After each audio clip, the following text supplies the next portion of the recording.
At the dawn of the 20th century, the vast, unforgiving oceans were unequivocally ruled by the majestic behemoths of steel, the battleships. Their formidable presence, bristling with massive long-range guns and clad in impenetrable heavy armor, signified an era of brute force and naval supremacy. They were the undisputed titans, symbols of national power. Yet, amidst this age of giants, a groundbreaking, albeit nascent, invention was tentatively ascending into global relevance: the airplane. Initially a small, fragile, and often unpredictable experimental contraption, carried within its delicate frame the revolutionary potential to irrevocably alter the very fabric of warfare, forever changing how conflicts would be waged. Visionary early navies, sensing the immense reconnaissance capabilities of this new aerial perspective, began modest experiments. They adapted ships to carry observation balloons, tethered and soaring high, or clumsy seaplanes that would be launched and recovered by crane from the water, offering a limited, elevated view of the enemy. A significant step forward came by 1913, when the pioneering Royal Navy converted the agile light cruiser HMS Hermes. This vessel was ingeniously modified to operate these early seaplanes, equipped with rudimentary ramps for launch, compact hangars for storage, and specialized cranes for water recovery. However, these ambitious aircraft could predominantly manage a successful takeoff from the ship's deck or water.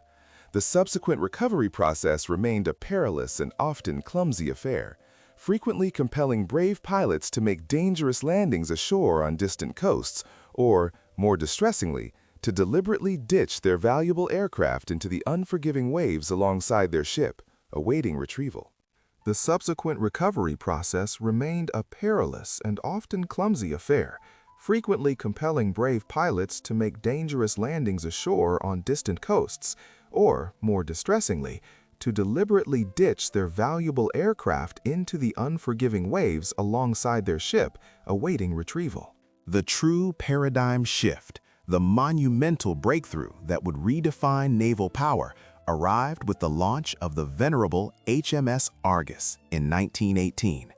This revolutionary vessel was not merely an adaptation. It was purposefully designed from the keel up as the world's first true aircraft carrier. Her defining feature was a pristine, full-length, unobstructed flat deck, meticulously engineered to enable the seamless launch and, crucially, the safe recovery of wheeled aircraft. This engineering marvel introduced a suite of critical innovations that would become standard for all future carriers: robust arresting gear to snag incoming planes, integrated onboard hangars to protect and service a fleet of aircraft, and ingeniously stable hull designs specifically crafted to mitigate the rocking of the sea and facilitate complex flight operations. Another notable milestone in this nascent era was the HMS Furious, a battlecruiser dramatically converted into a carrier in 1917. Initially, she featured a split-deck design with a large superstructure amidst two flight decks, which was later modified into a more complete, if still imperfect, full carrier configuration. However, the early trials aboard Furious, often marred by turbulent airflows around her island structure and various design flaws, starkly revealed the inherent complexities and immense difficulties of operating fixed-wing aircraft from a moving ship at sea. It was a brutal learning curve. Although the HMS Argus bravely entered service too late to significantly participate in the major combat engagements of World War I, its strategic importance was profound. It swiftly transformed into an invaluable floating laboratory, a crucible of innovation where daring aviators and engineers tirelessly experimented. Her rigorous trials meticulously shaped the foundational techniques, the precise procedures, and the ingenious designs that would form the immutable blueprint for all subsequent generations of aircraft carriers. Indeed, a new and transformative era had dawned upon the world's navies. The vast, strategic expanses of the sea would no longer be exclusively dominated by the sheer firepower of naval guns, but would now be equally, if not more, powerfully controlled by the swift, decisive might of wings. The age of air power at sea had truly begun. If the initial years and World War I represented the tentative, often perilous, experiment in naval aviation, then World War II would unequivocally serve as its undeniable, brutal proof. In a mere 2 decades, aircraft carriers swiftly transitioned from being curious, specialized vessels to becoming the singular, decisive naval weapon that would dictate the course of battles and ultimately the war itself. World War II, a global conflagration that dwarfed all previous conflicts, was not merely a sequel to the first. If the Great War offered an experimental glimpse into naval aviation's potential, then the brutal realities of the 1940s provided the unequivocal proof. This was the era where the aircraft carrier, once a quirky maritime curiosity, ascended to become the undisputed, decisive naval weapon of the age. By the late 1930s, the world's great naval powers, the United States, Great Britain, and Imperial Japan, had all significantly invested in these colossal floating airfields. Their strategic advantage was stark and undeniable. Carrier-borne aircraft could project lethal force hundreds of miles, striking targets far beyond the limited range of any battleship's heaviest guns. The paradigm of naval warfare was shifting beneath their very keels. This seismic shift in naval doctrine became horrifyingly undeniable on December 7, 1941. In a devastating, unforeseen woe, Imperial Japan launched its surprise attack on Pearl Harbor. From the vast, unblinking eyes of 6 formidable aircraft carriers operating hundreds of miles away, waves of planes unleashed havoc. Without a single battleship exchanging fire, the pride of the U.S. Pacific Fleet was crippled, rendered helpless by airborne might. These leviathans of the Japanese fleet included the Akagi, the proud flagship of Vice Admiral Chuichi Nagumo; The Kaga, a testament to conversion ingenuity from a battleship hull; the fast and sleek Soryu and her sister ship Hiryu; and the thoroughly modern, powerful Shokaku and Zuikaku, each carrying a formidable air group. The vast expanse of the Pacific theater rapidly transformed into the ultimate arena where carriers reigned supreme. In the spring of 1942, the Battle of Coral Sea unfolded, making history as the first naval engagement fought entirely by aircraft. The opposing fleets never even sighted one another. Just a month later, at the pivotal Battle of Midway, American carriers delivered a crushing, decisive blow, sinking 4 irreplaceable Japanese fleet carriers and irrevocably altering the course of the war. Meanwhile, Britain, though gravely stretched across multiple fronts, pioneered armored flight decks, an innovation that proved vital for carrier survival during intense operations in the Atlantic and Mediterranean.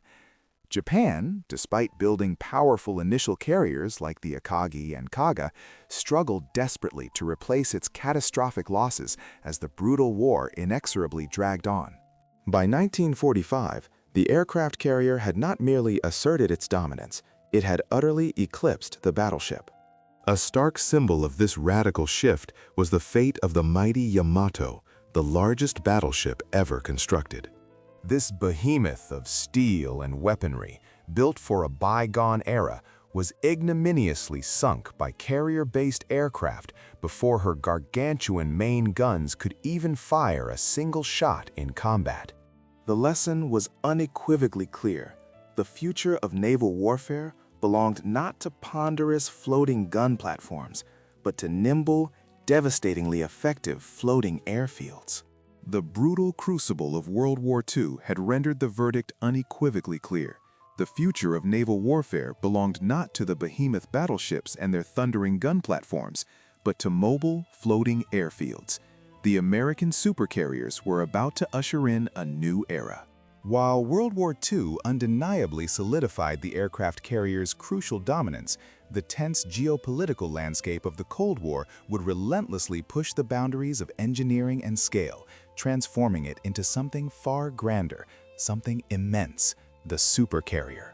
Following the Allied victory in 1945, the United States stood as an undisputed maritime power, possessing an unmatched fleet of carriers and the vast industrial might required to design and construct even larger, more technologically advanced ships. The first monumental stride in this evolution was the majestic USS Forrestal, launched in 1955. This colossal vessel earned the distinction of being the world's very first true supercarrier, a marvel of modern naval architecture. With its revolutionary angled flight decks, powerful steam catapults launching jets into the sky, and robust armored elevators swiftly moving aircraft, it was meticulously designed to handle the burgeoning new generation of jet aircraft, machines too swift, too heavy, and too powerful for the limitations of earlier, smaller carriers. This technological leap soon escalated dramatically with the embrace of nuclear power. A few years later, in 1961, the legendary USS Enterprise majestically entered service, marking an epical moment as the first nuclear-powered aircraft carrier ever built. Its formidable 8 nuclear reactors provided an almost mystical, essentially unlimited range and endurance, allowing it to patrol the world's oceans indefinitely without the need for frequent refueling. This unprecedented capability didn't just set a new standard, it redefined the very essence of global power projection for all future naval vessels. By the 1970s, the formidable Nimitz-class carriers had emerged, solidifying their position as the very backbone of American naval power. These true titans of the sea, stretching over an astonishing 1,000 feet in length and displacing more than 100,000 tons, were capable of carrying a massive air wing of around 80 high-performance aircraft. They were, in essence, floating cities at sea, bustling with life and technological prowess. Each required a dedicated crew of more than 5,000 skilled sailors and aviators, a veritable community working in unison, projecting immense military and political power across the vast, often contested reaches of the globe. Crucially, unlike their World War II predecessors, which were primarily conceived for direct sea battles against enemy fleets, the Cold War supercarriers evolved into sophisticated tools of strategic deterrence. They were not merely weapons in a traditional sense. They became potent political symbols, visible and undeniable reminders to any potential adversary that the United States possessed the unwavering capability to launch overwhelming air power anywhere, at any time, across the planet. This extraordinary era of the supercarrier irrevocably cemented the U.S. Navy's position as the dominant maritime force on the world's oceans, a formidable and enduring dominance that continues unchallenged into the present day. While America ascended as the unrivaled naval power, Britain, the very birthplace of the aircraft carrier concept, found itself navigating a dramatically different post-World War II landscape. With dwindling resources, the venerable Royal Navy could no longer hope to match the sheer scale and might of America's burgeoning supercarriers. Yet, the spirit of innovation burned bright. Britain staunchly refused to abandon its commitment to carrier aviation, choosing instead a path of ingenious adaptation. In the pivotal 1950s, British naval engineers, with characteristic ingenuity, pioneered 2 revolutionary concepts that would forever reshape carrier operations: the angled flight deck and the formidable steam catapult. These groundbreaking innovations, allowing for safer, faster, and more efficient simultaneous launch and recovery operations, were swiftly recognized for their brilliance and adopted worldwide, becoming indispensable features on nearly every major carrier globally. However, as defense budgets tightened further in the ensuing decades, the Royal Navy found itself compelled to pivot towards a new generation of smaller, more agile carriers. This strategic shift culminated in the development of the Invincible-class ships by the 1970s, vessels meticulously optimized not just for helicopters, but for a truly revolutionary new aircraft, the iconic Harrier jump jet. The Harrier, a marvel of aerospace engineering, possessed the unprecedented capability to take off from exceptionally short runways, or, astonishingly, even vertically. This unique STOVL capability allowed Britain to project significant air power from its more compact carriers, ensuring continued naval aviation relevance despite size constraints. To further enhance the Harrier's operational efficiency, particularly its takeoff performance, the Royal Navy once again showcased its inventive spirit by introducing the ingenious ski jump ramp.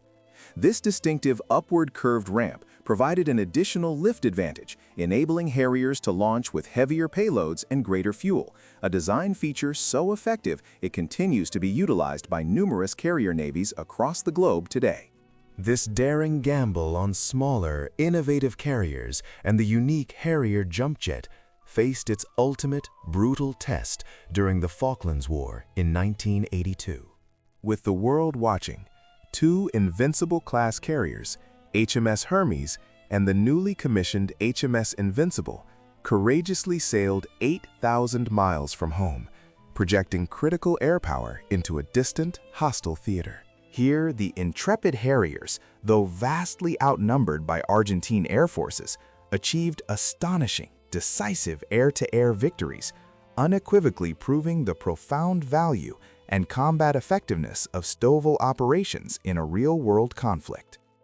While Britain's carriers may have been more modest in scale compared to the American behemoths, their persistent, pioneering innovations fundamentally reshaped global carrier design and doctrine. Today, with the magnificent, state-of-the-art Queen Elizabeth-class carriers, the Royal Navy has returned to operating truly large-deck vessels, this time fielding the cutting-edge, stealthy F-35B Lightning II fighter. Through decades of challenges and triumphs, Britain has consistently demonstrated to the world that the future of naval aviation is not merely a matter of immense size, but rather one of brilliant ingenuity, strategic adaptability, and unwavering commitment to technological advancement. While the United States pursued colossal supercarriers, embodying pure offensive air power, the Soviet Union chartered a profoundly different course. Their philosophy wasn't about raw projection of force across oceans, but about a more integrated, defensive naval strategy. Instead of singularly focusing on overwhelming air superiority from the sea, Soviet naval designers conceived of a distinct class of warships.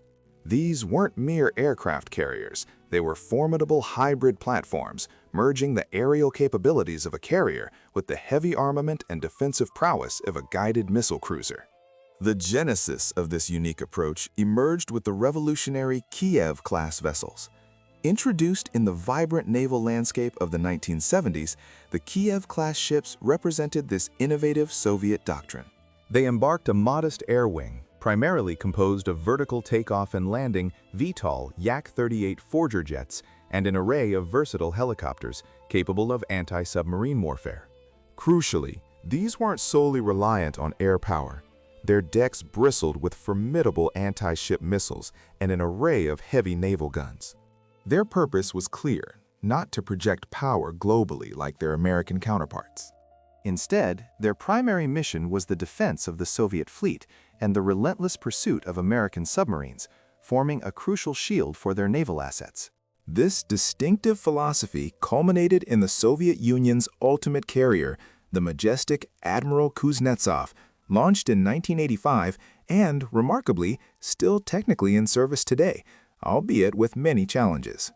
The Kuznetsov starkly contrasted with American supercarriers. It eschewed the powerful steam catapults of its Western rivals, opting instead for an upward-curved ski jump ramp, which inherently limited the takeoff weight and operational range of its fixed-wing aircraft. Furthermore, it carried an impressive array of long-range anti-ship missiles, blurring the lines, making it as potent a guided missile cruiser as it was an aircraft carrier. There were ambitious plans for an even larger nuclear-powered successor, the Ulyanovsk, which would have brought Soviet design much closer to the scale and capability of U.S. supercarriers. However, this formidable project was tragically curtailed and ultimately canceled following the tumultuous collapse of the Soviet Union, a victim of new economic realities. In the modern era, Russia has faced an uphill battle in maintaining its lone carrier. The Admiral Kuznetsov has been plagued by a litany of mechanical failures, unfortunate accidents, and even the catastrophic sinking of its primary dry dock, rendering it largely out of commission for extended periods. Despite these persistent misfortunes and embarrassing setbacks, it endures.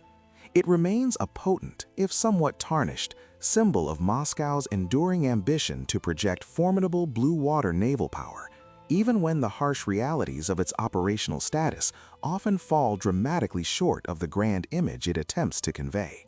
Where the United States designed its carriers to assert dominance across vast oceans, the Soviets meticulously crafted theirs to defend their vast territory and strategically challenge NATO. These were two fundamentally distinct visions of naval supremacy, one expansive and globally assertive, the other more contained and resolutely defensive. This marked a profound divergence in maritime philosophy, setting the stage for different naval futures.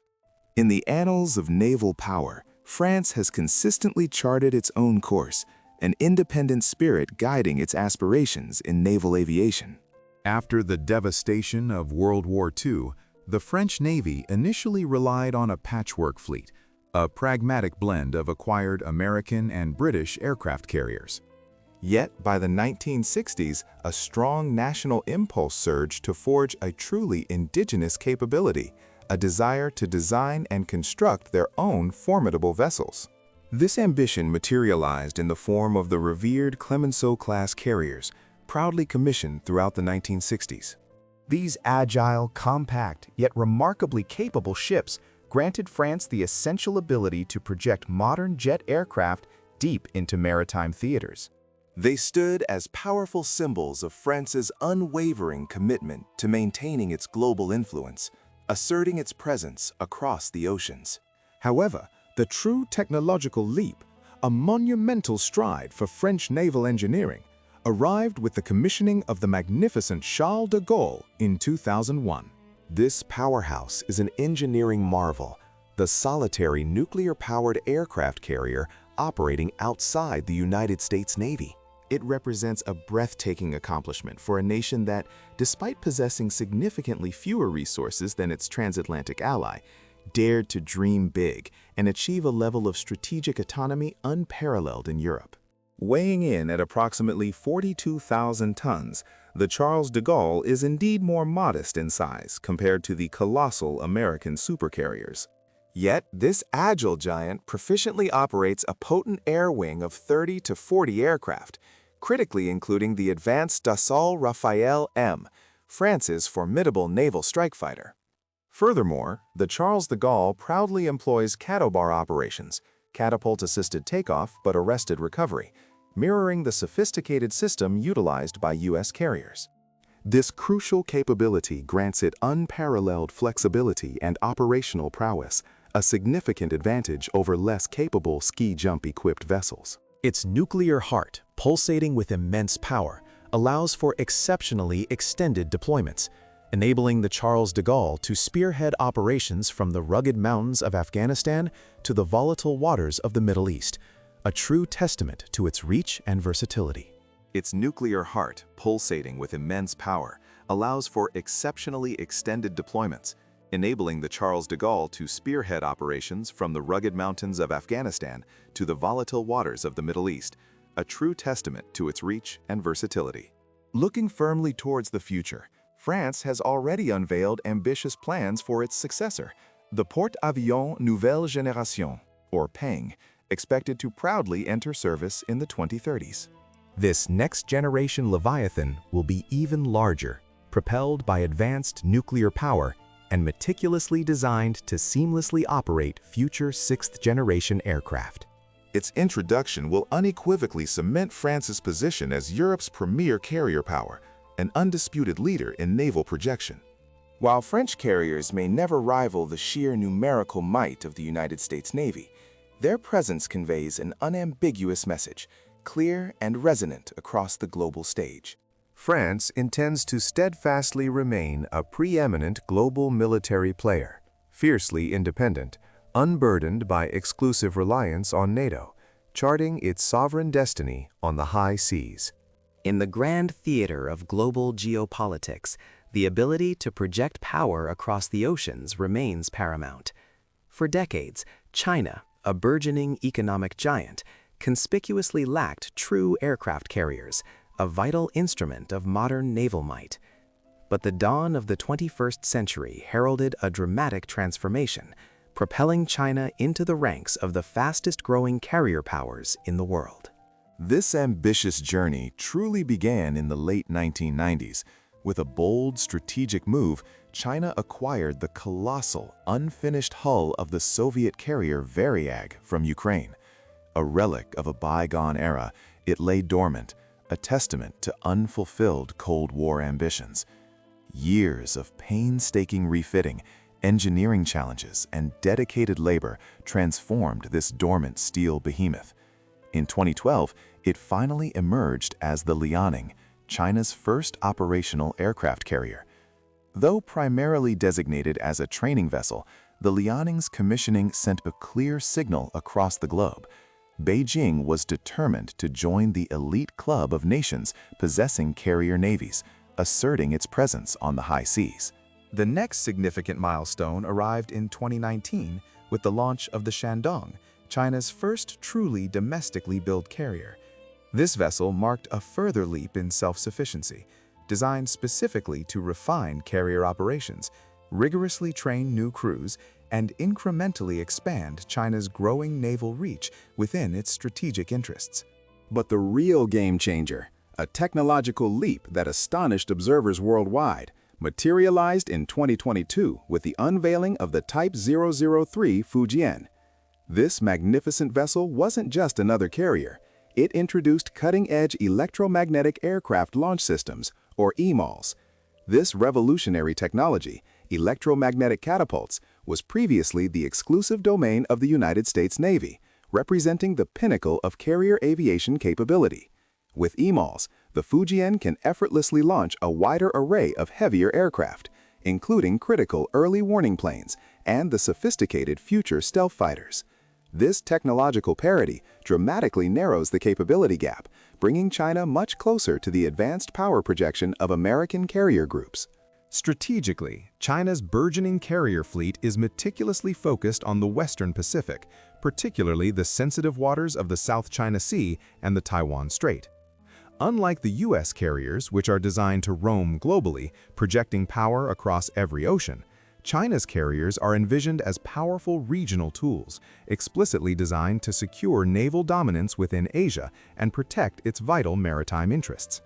With the Fujian poised to enter full operational service later this decade and an even larger flotilla of advanced carriers already under construction, China is rapidly completing its historic transition from a predominantly continental power to a formidable true maritime force, reshaping the balance of naval power in the 21st century. India, a nation once defined by its continental might, has embarked on a profound transformation, rapidly shifting its strategic focus to become a true maritime power. This ambition is nowhere more evident than in its formidable aircraft carrier program. India stands as one of a select few nations globally with the rare capability to design and construct its own aircraft carriers, a testament to its burgeoning industrial and naval prowess. The journey began in the 1960s, a pivotal decade when India first stepped into the world of naval aviation. It acquired the venerable INS Vikrant, a distinguished former British carrier, which provided the nascent Indian Navy with its crucial inaugural experience in operating a floating airbase. Years later, in 1987, India further bolstered its fleet with the acquisition of the INS Virat, another ex-British carrier, a majestic vessel that would proudly serve the nation for nearly 3 decades. Both of these pioneering ships were instrumental in operating the iconic Sea Harriers, the renowned short takeoff and vertical landing, Stovall jets, utilizing their distinctive ski jump ramps, a design philosophy echoed by Britain's own Invincible-class carriers.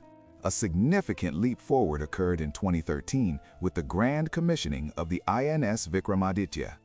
This wasn't merely another acquisition, it was a heavily modified Soviet Kiev-class carrier meticulously refurbished and purchased from Russia. Transformed with a modern ski jump design, she quickly became the proud flagship of the Indian fleet and the vital training ground where a new generation of Indian naval aviators honed their skills, mastering the intricate art of carrier operations. But the ultimate triumph, the true zenith of India's maritime self-reliance, arrived in 2022 with the majestic commissioning of the INS Vikrant, also known as IAC-1. This colossal vessel represents a monumental achievement, India's first entirely indigenous aircraft carrier, conceived, designed, and meticulously constructed on home soil. Weighing in at an imposing 45,000 tons, the INS Vikrant is a testament to engineering excellence, capable of operating a formidable air wing of up to 30 aircraft, including advanced MiG-29K fighters and versatile helicopters. Her construction solidified India's position as the first Asian nation, following China, to achieve the extraordinary feat of independently designing and building such a complex capital ship. Looking ahead, India envisions its carriers as indispensable bastions, central to its overarching strategic doctrine in the vast expanse of the Indian Ocean. Here, it actively competes for influence and stability, particularly amidst the growing presence of its geopolitical rival, China. With ambitious plans already underway for even larger, more advanced carriers in the future, India resolutely seeks to project its formidable power far beyond its territorial shores. The extraordinary evolution of India's carrier program vividly reflects this soaring national ambition, a remarkable journey from reliance on second-hand ships to forging a powerful, self-built fleet poised to achieve regional dominance and secure its place as a formidable maritime force on the global stage. As the global landscape settled in the wake of the Second World War, a new, covert chapter of geopolitical maneuvering began to unfold. This brings us to a critical inflection point, Operation Ajax. With the world rebuilding and economies hungry for fuel, the vast, untapped oil reserves of the Middle East transformed the region into the undeniable epicenter of international energy politics, a prize fought over by emerging superpowers and former colonial masters alike.